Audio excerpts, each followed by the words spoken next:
그래서 성경은요, 구원받은 사람들은 특별히 어떤 삶의 태도를 가지고 살아가야 된다는 것을 갈라디아서 이제 6장 실천적인 삶의 실천을 강조를 하고 있습니다. 한마디로 말하면 심은 그대로 거두리라. 따라합시다. 그대로 거두리라. 자, 어떤 것을 통해서 거둔다고 그러죠? 보면 7절에 보면 사람이 무엇으로 심든지 그대로 거둔다. 우리가 좋은 것을 거두려면 결국 사람의 손을 거쳐야 된다는 거죠. 땅에 마당에 잡풀들은 우리가 사람의 손길을 안 거쳐도 나죠. 그렇지만 사람에게 유익한 것들은 사람의 손을 거쳐야만 나게 되어 있다. 그래서 우리가 살아가는 삶은 심는 과정이라고 성경은 지금 7절을 통해서 강조를 하고 있습니다. 그럼 우리가 살아가는 삶의 이 삶을 통해서 우리는 뭘 심고 뿌리고 있나라는 겁니다. 첫 번째는요, 말입니다. 말은 자신의 미래를 위해 심고 뿌리는 씨앗입니다. 사실은 민수기 14장 28절에도 보면 하나님께서 말씀하시기를 너희 말이 내 귀에 들린 대로 내가 너희에게 행하리니 그러셨어요. 그러니까 우리 말이 첫 번째 우리가 두 가지를 생각할 수 있겠죠. 하나는 우리 말을 들으시는 분이 있는 거예요. 사람도 듣죠. 말이 발이 달렸어요. 내가 누군가에게 비밀스럽게 말한 것도 다 발이 달려서 그 귀에 들어가게 돼 있어요. 설령 그렇지 않은 일이 있더라 할지라도 하나님은 우리가 말한 것을 다 들으신다. 하나님이 우리가 말한 것이 하나님의 귀에 들리고요. 그 말 들린 대로 그대로 들린 내용 그대로 내가 너희의 삶에 행하게 하겠다. 이게 엄청나게 소망의 말이기도 하지만 두려운 말이기도 한 거죠. 우리가 말하는 것을 하나님이 듣고 그대로 행하시겠다는 거예요. 그러니까 여러분 어떻게 보면 우리의 모습은 말의 결정체입니다. 지금 제 모습은 어저께까지 말한 것의 모습이에요. 모습. 내일의 미래의 우리의 모습은요, 우리의 삶은 우리가 오늘 지금 내가 말하는 오늘이라는 삶의 현장에서 저와 여러분이 말을 하는 것이죠. 그것을 통해 하나님은 역사하시는 거죠. 하나님께서 우리의 삶을 역사하시고 인간의 생사복, 국가와 민족의 흥망성쇠를 주관하시는 분이 하나님이시라고 믿는다면요, 하나님은 뭘 근거로 해서 역사하실까? 뭘 근거로 해서 어떤 사람을 축복하실까? 그것은 그의 말입니다. 또한 말은요, 믿음의 고백이기도 하고 구원의 문제도 사실은 마음으로 믿어 의에 이르고 입으로 시인하여 구원을 받는다고 그랬잖아요. 우리가 믿음으로 예수 그리스도가 우리의 구세주이시고 하나님이 우리의 아버지가 되심을 시인해야 되는 거죠.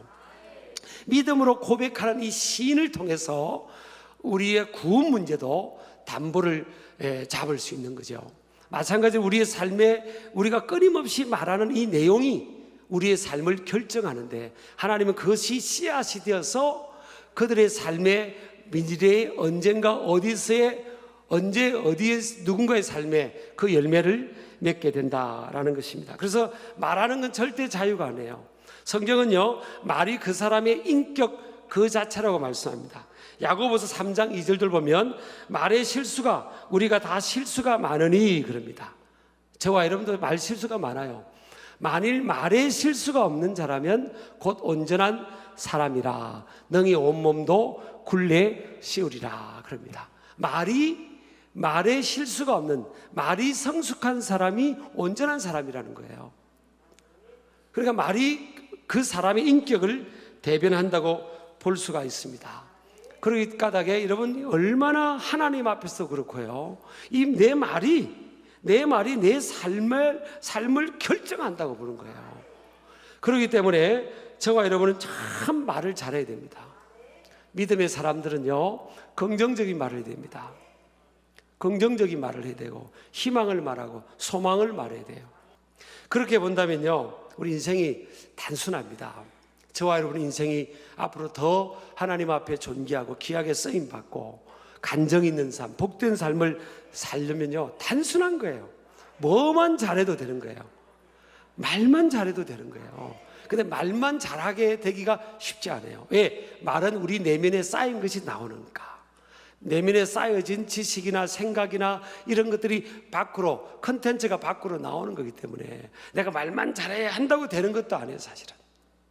그렇지만 우리가 결심을 하고 결단을 해야 되는 거예요. 그래서 하나님이 주신 말씀의 지식을 쌓고 또 좋은 생각들을 쌓고 그렇게 해서 믿음의 말, 희망의 말들을 하면 우리 인생이 지금보다요 30배, 60배, 100배 더 귀하게 될 수도 있고요, 더 존귀하게 될 수도 있고 더 선한 영향력을 발휘할 수도 있다라는 것입니다. 그래서 저는 우리 청년들에게도 말을 잘 맛깔스럽게 잘하는 사람을 빡 잡아라 그럽니다. 좀 외모가 좀 부족해도, 지금 현재가 부족해도 딱 잡아라 그랬어요. 저를 잡은 사람이 누군지 아세요? 사실은요, 우리 장모님이 저를 잡은 거예요. 우리 장모님이 학교 때 애정도 없었는데 저를 5분을 딱 본 겁니다. 딸을 만나러, 둘째 딸을 만나러, 그 대학원 다니는 둘째 딸을 만나러 왔다가 저를 애정이 없었는데 스치듯이 5분 정도 저를 본 거예요. 근데 그때 제가 몸무게가 58kg였어요. 58kg.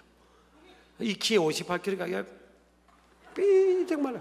그냥 그냥 바싹 마른 그런 상태. 근데 제가 그때 막 불이 있었습니다. 불. 막 가슴이 막 뜨거웠어요. 그러니까 그 짧은 한 5분, 10분 상간에 저의 말을 들은 거예요, 이분이. 그러니까 말이요, 힘이 있습니다. 근데 우리 아내가 또 그게 설득이 된 거예요. 그래서 딱 우리 이제 선보러 나온 겁니다. 우리가 만난 거예요. 근데 제가 이게 연애 경험도 없고, 제가 연애 경험도 없었어요. 그리고 연애에 대한 무슨 기술도 없었던 거예요. 좀 매너 있게 이래야 되는데 딱 만나자마자 기도합시다. 그래가지고 그래서 이제 돈가스 그런 걸 시켜놨고 기도합시다. 그렇게 하고, 우리의 만남은 우연이 아닙니다. 이제 맞지 않아요? 모든 만남이 우연이 아니잖아요. 그러니까 다 이제 기도를 하고 이제 충만하게 기도하고. 제가요 그때 제가 우리 아내를 어떻게 꼬신지 알아요? 네, 이야기해 줄까요? 첫 만남에서 제가 막 꿈을 여행한 겁니다. 자매님, 저와 결혼하면 10년 안에 세계 일주할 겁니다. 내가 그랬어요. 10년 안에 복음 들고 막 전 세계 다니면서 일주할 거라고 그랬더니 별로 안 좋아하더라고, 눈치가.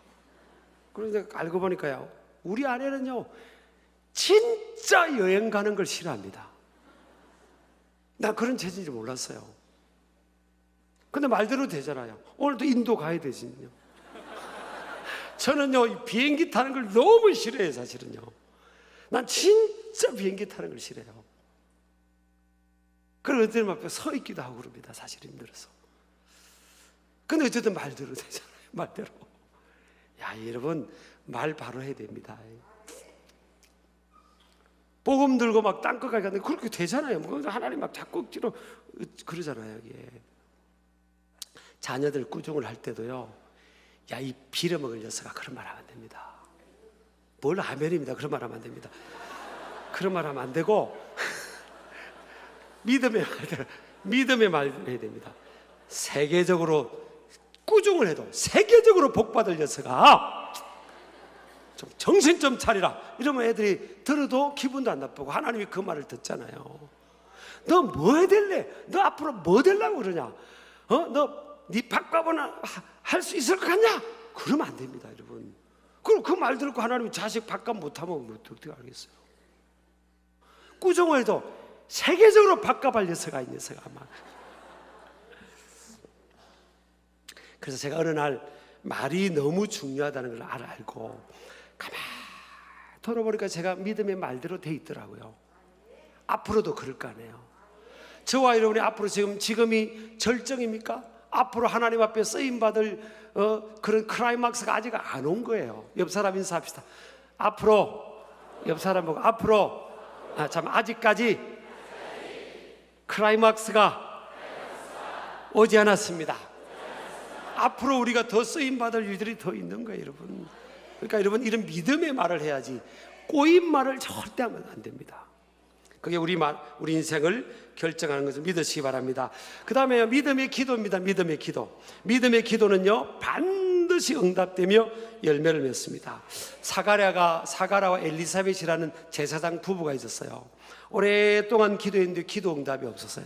근데 나이가 많이 들었습니다. 그런데 어느 날 하나님께 예배 사역을 감당하고 있는데 하나님이 천사를 보내서 너희의 간구함이 들린지라.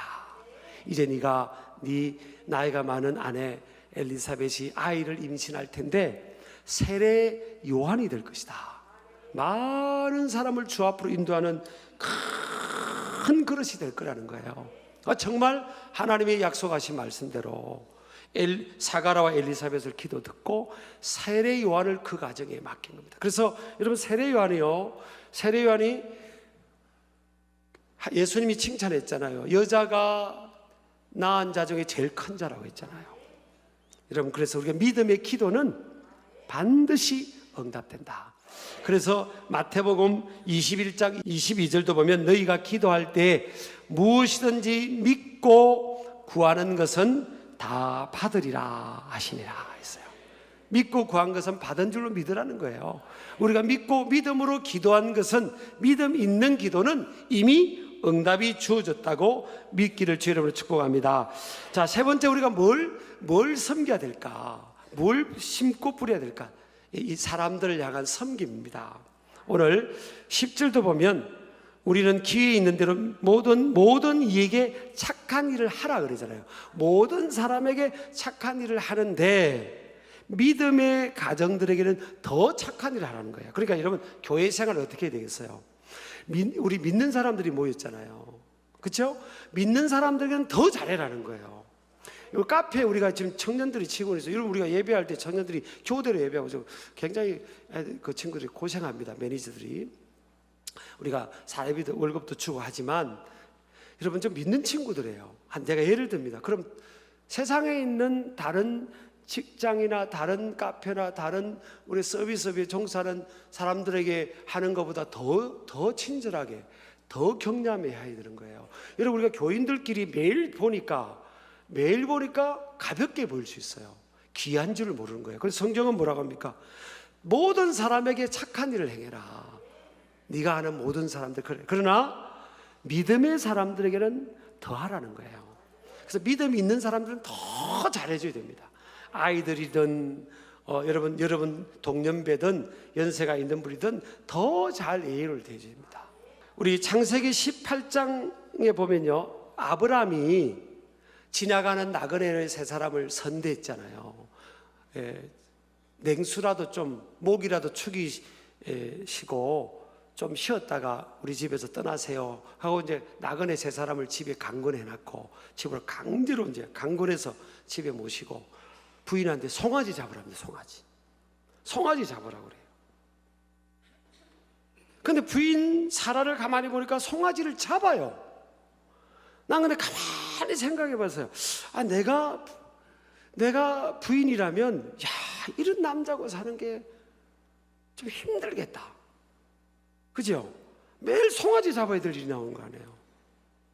근데 여러분, 아브라함의 삶의 미래를 보세요.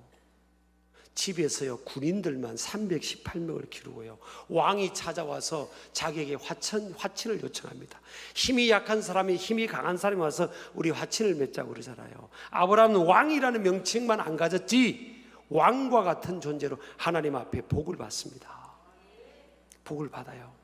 영향력이 있고요, 리더십이 있고요, 물건의 복이 있고 자녀 손들의 복이 있고, 그리고 자기 조카가 전쟁통에 포로로 잡혀갔는데 그 연합군 쫓아가가지고 자기가 길렀던 군인들을 가지고 쫓아가서 이기고 조카와 그 전쟁 포로들 다 찾아오잖아요. 그렇게 복을 받은 겁니다. 그게 어디서 가능해요? 선대한 겁니다. 아브라함은 일상인 일상의 삶이 뭐예요? 사람을 만나면 따뜻하게 대하고요. 그 아브라함이 그렇게 살다 보니까 어느 날 부지중에 천사를 대접하고요, 그가 복을 받습니다. 큰 복을 받습니다. 그래서 오늘 성경에 보면 히브리서 13장 2절에 보면 아브라함의 일생을 딱 한 구절로 표현하고 있어요. 손님 대접하기를 잊지 말라. 이로써 부지 중에 천사들을 대접한 이들이 있었느니라. 아브라함만이 아니라 이들이니까 복수니까 또 누군가가 그런 사람이 있었다는 거예요. 그 누군가가 저와 여러분 되기를 주의 이름으로 축복합니다. 저희 교회도 가만히 보세요. 우리 부부의 삶도 가만히 보세요. 인도 가도 뭐 많은 인도에도 진짜 인도가 막 부흥이 일어나요. 성결교회만 해도 만 교회가 넘어요. 막 인도가 부흥이 일어나는데 그것도 선교사님들이 또 우리가 갔다면 얼마나 또 다 오실 거 아니에요. 우리가 잘 섬겨드리고 격려하고 축복하고 그렇게 돌아오잖아요. 근데 사실은 이런 일들이 쉽지는 않아요. 쉽지는 않아요. 근데 가만히 제가 목회를 보면요, 목회나 제 삶을 보면 다 제가 복을 받고 있는 거예요. 여러분 지금 청년들도 앉아 있잖아요. 청년들이. 저 청년들 보세요. 저 청년들 다 보면 제가 아는 목사님이 아들 딸이 와 있고요. 우리가 청소년 집회 했는데 그때 왔던 애들이 와가지고 또 이제 대학생이 되고 직장을 서려가지고 저 앉아 있고 다 연관이 돼 있는 거예요. 인생을 보면 지나 보면 다 우리가 심은 거를 거두고 있는 거예요, 사실은. 근데 그걸 웬만한 사람 몰라요. 지혜로운 사람만이 압니다. 지혜로운 사람은요, 나가는 걸 계산하지 않아요. 들어올 걸 계산하죠. 그래서 이제 이 우리나라와 전 세계 보세요. 세계적인 그 리더들, 경영가들이나 리더들 보세요. 나가는 걸 계산하지 않습니다.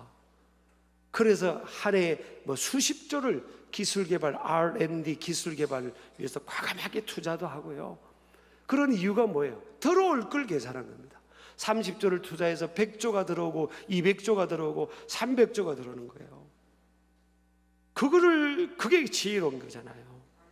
인생을 사는 게 우리가 개인의 삶도 그렇고 공동체의 삶도 그렇고 지혜로워야 되는 거예요. 이게 지금 나가는 것만 생각하니까 다 인색하고요. 그냥 손을 그냥 붙들고 살아가는 거예요. 근데 들어올 걸 생각해야죠. 하나님께서 약속한 축복을 생각해야 됩니다. 때가 이름에 거두리라. 따라합시다. 때가 이름에 거두리라. 예배도 마찬가지. 예배하고 하나님께 드리는 헌금 생활하고 이런 것들이 다 솔로몬의 일천번제, 그 지혜를 받았잖아요. 아브라함의 번제를 통해서 미래의 자녀와 자신의 약속을 받았죠. 요셉도 보세요. 요셉과 마리아, 하나님의 아들 예수님을 잉태하고 예수님을 태어나게 하고 양육한 요셉과 마리아가 부자가 아니었어요. 요셉과 마리아가요, 아브라함이 지금 예물을 드릴 때 아브라함이 3년 된 암소, 3년 된 암염소와 순양, 산비둘기와 집비둘기 새끼를 드려요. 세 종류를 드립니다. 세 종류를. 세 종류예요. 암소와 암양은 큰 차이죠. 암양과 비둘기도 큰 차이입니다. 근데 하나님은 아브라함이 열국의 아비니까 모든 나라의 신앙의 아버지니까 하나님 앞에 예배드리는 모든 모델을 보여준 거예요. 하나님은 부유한 가정에 하나님의 아들을 맡기질 않았어요. 가장 가난한, 요셉이 왜 가난한 줄 알면 목수라는 신부도 그 당시에 가난한 직업이었지만 요셉과 마리아가 비둘기 한 쌍을 드리잖아요. 하나님의 아들 예수님을 잉태하고 태어나게 해서 하나님께 자녀를 맡기면서 비둘기 한 쌍을 드려요.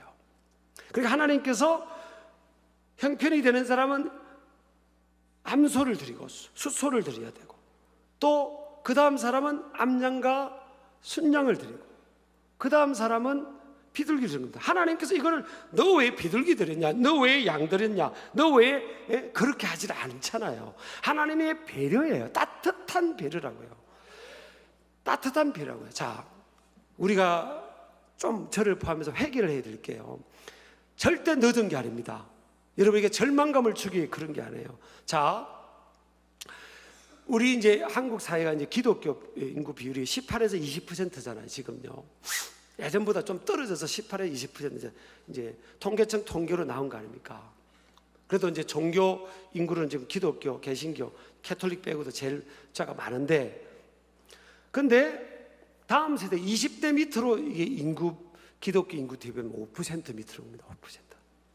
자, 그러면 50% 이상은 약 30% 되는 거예요. 50% 이상 기독교 인구는. 그래서 40%까지 합쳐도 25% 이상은 되는 거예요. 그죠? 그러면 40대부터는 다 자녀가 있잖아요, 지금. 어린아이들, 청소년들. 또. 근데 그걸 다 합치면 적어도 25%는 돼야 될 거 아니에요. 자녀들이 믿는다면 이 다음 세대 비율이 적어도 안 믿는 자녀를 우리가 전도한 걸 빼더라도 25%는 돼야 될 거 아니에요. 그러니까 이게 한국 교회가요, 지금 신앙의 개성이 실패한 겁니다. 지금 정확하게 왜 부모가 우리 교회 아이들이 많은데 왜 헌금한 아이들 그 숫자를 보니까 왜 그 아이들 숫자가 다 안 되냐? 설령 안 믿는 집안의 자녀가 왔을 때 부모님이 헌금을 준비 안 해서 그렇다 할지라도 왜 부모는 어릴 때부터 제가 그랬잖아요. 비둘기가 드리는 헌금이 있고 양을 드리는 헌금이 있고 소를 드리는 헌금이 있는데 지금 그걸 보냐는 거예요.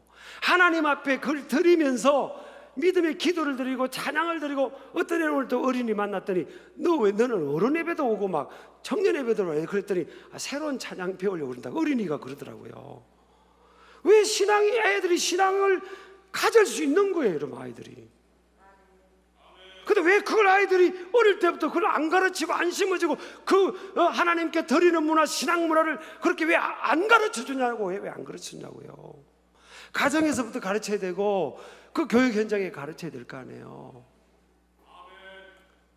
지금 다 가르치고 있지 않습니까? 지금 성경이. 여러분 말라기 3장 8절에서 12절 보면요, 사람이 어찌 하나님의 것을 도둑질하겠느냐.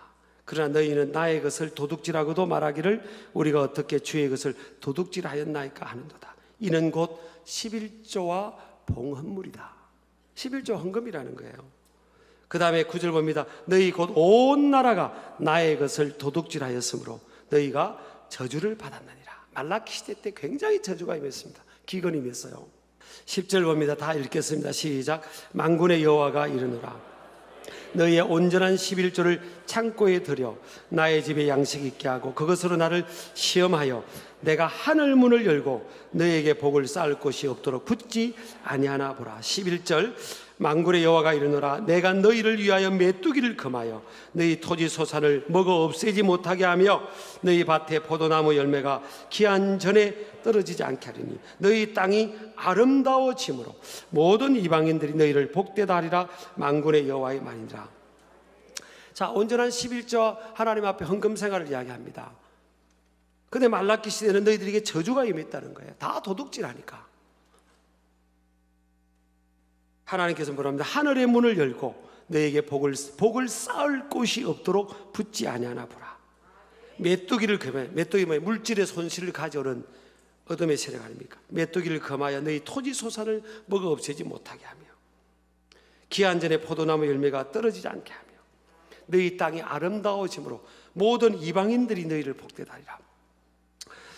여러분, 이방인들은 안 믿는 사람들이에요. 안 믿는 사람들이 믿는 사람을 믿음으로 바로 사는 사람들에게 너희를 저 사람들 복되구나. 제가 서울신대 신학생 할 때 6일을 굶은 적이 있어요. 6일을. 교회에서 교육전도사 사례비가 일주일이 늦게 나와가지고 기숙사 제 책상 서랍 안에 25,000원이 있었습니다. 사실은 그게 11조예요. 11조. 한 끼 기숙사 식사가 600원이었으니까 일주일을 늦거니 먹고 그 다음 주일날 또 그걸 메꾸면 된다고 생각할 수도 있잖아요. 근데 저는 생각조차 안 했어요. 하나님의 것은 내가 손대지 않는다. 근데 저는 제가 인생을 가만히 들으면 이 말라기 3장 이 말씀이 맞다.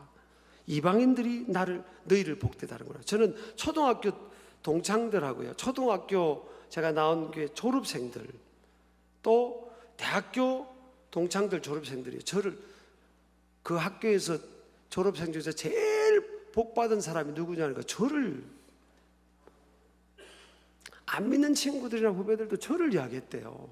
나는 동창회를 한 번도 못 가봤잖아요. 근데 저를 이야기했대요. 그래서 난 이 말, 모든 이방인들이 너희를 복되다 이렇게 복을 약속했는데 왜 우리가 바로 못 사냐고, 왜 자녀들을 바로 못 살게 하냐고, 신앙으로. 그 심는 대로 거두는 거예요. 따라합시다. 말 그대로, 기도 그대로, 헌신 그대로, 예배 그대로, 선대함 그대로. 하나님께서 그렇게 축복하신다는 거예요. 그대로 해주신대요. 그대로. 우리 신길 가족들, 또 하나님 택한 백성들요, 그대로의 법칙대로. 그래, 내가 오늘 이런 삶 속에 믿음으로 심고 믿음으로 섬기고 그렇게 살아가자. 그럼 하나님께서 그 법칙대로 그렇게 놀라운 간정 있는 삶으로 인도해 주실 줄 믿습니다.